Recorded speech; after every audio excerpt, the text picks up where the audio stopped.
নমস্কার বন্ধুরা, ঝুমাস কিচেনে তোমাদের সবাইকে স্বাগত। আশা করি বন্ধুরা তোমরা প্রত্যেকেই ভালো আছো এবং সুস্থ আছো। আজকে আমি তোমাদের সাথে রেসিপি শেয়ার করব চিকেন পপকর্ন। আর সাথে আছে শেজওয়ান সস আর টমেটোর সস, আমি এটা মিক্সড করে নিয়েছি।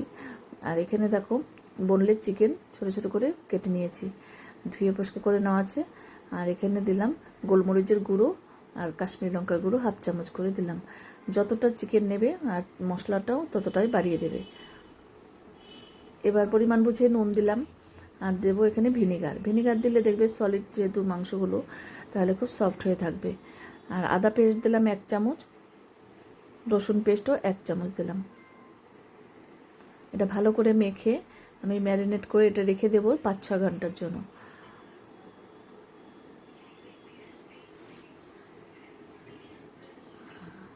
এবার দেখো 5-6 ঘন্টা পর আমি চলে এসেছি। আর ঝালটা দেওয়াটা বাকি ছিল, এটা এখন দিয়ে দিলাম। 1 চামচ দিলাম ঝালের জন্য কাঁচা লঙ্কা বাটা। এবার এটাও ভালো করে মিশিয়ে নিলাম।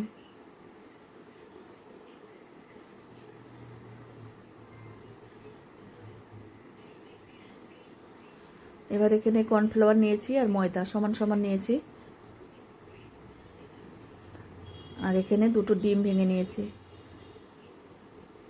এবার ডিমের মধ্যে অল্প নুন দিলাম, নুন দিয়ে এটা ভালো করে মিশিয়ে নেব।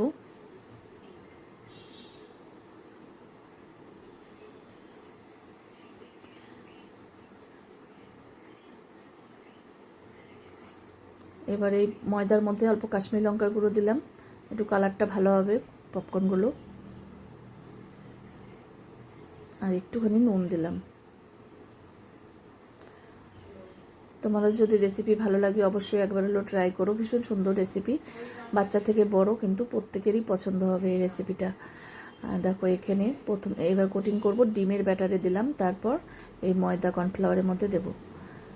তোমরা একবার চাইলে একবারও কোটিং করা যায়, আমি 2বার করে নিচ্ছি। দেখো 2বার ডিমে দিলাম আর 2বার ময়দাতে দেব।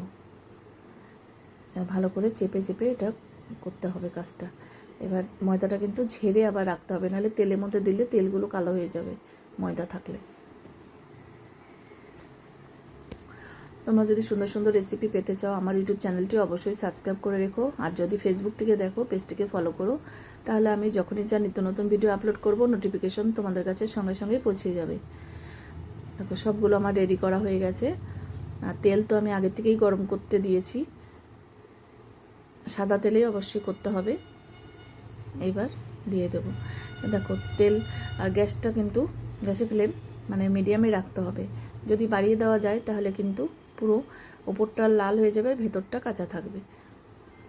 মিডিয়ামে রেখে এটা ভেজে নিতে হবে।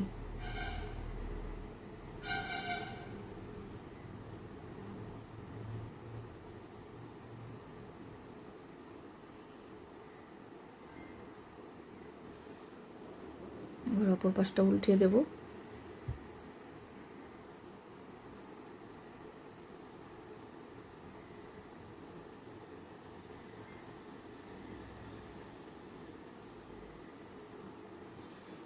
এগুলো কিন্তু ভাজা হয়ে গেছে, এবার তুলে নেব। তোমাদের কাছে রেসিপি কেমন লাগলো অবশ্যই জানিও। তাকে এবার আমি নামিয়ে নেব।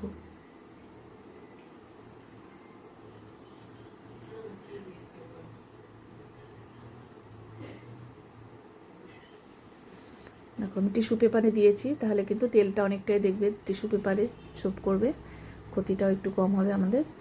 এবার দেখো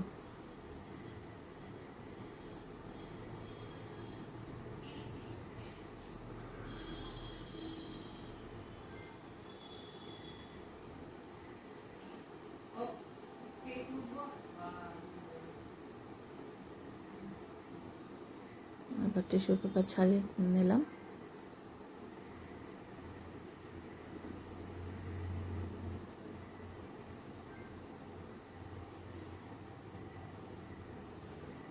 এবার সচের বাটি বসিয়ে দিলাম। দেখো তোমাদের কাছে কেমন লাগলো। আর এর মধ্যে শেজওয়ান সস দিলাম টমেটো কেচাপের মধ্যে। টমেটো কেচাপ খুব মিষ্টি হয় আর শেজওয়ান সস খুবই ঝাল, সেজন্য একটু মিক্সড করে দিলাম। টাটা বন্ধুরা।